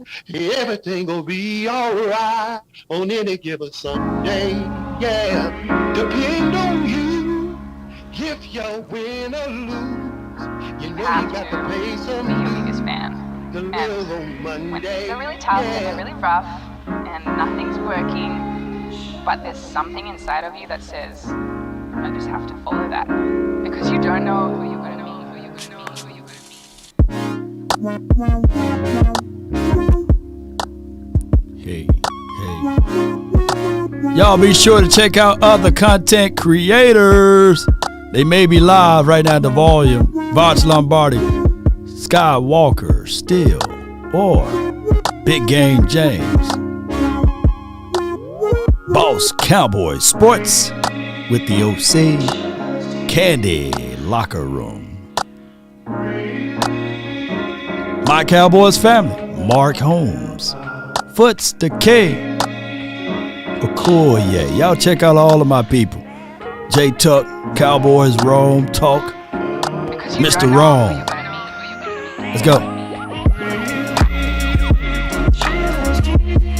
And remember, you're listening to nothing but the best. If I offended anyone, charge it to my head, not my heart. Until next time.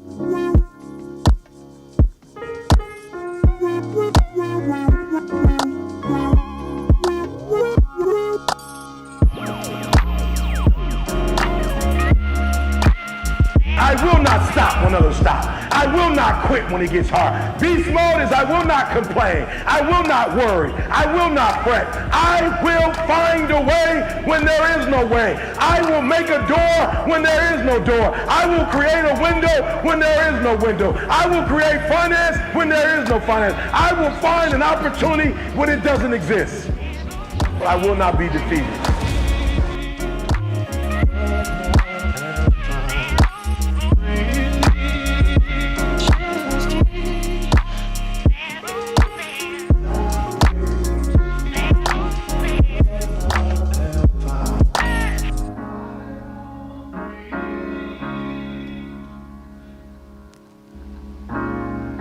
Have to be your biggest fan. And when things are really tough and they're really rough and nothing's working, but there's something inside of you that says, I just have to follow that. Because you don't know who you're going to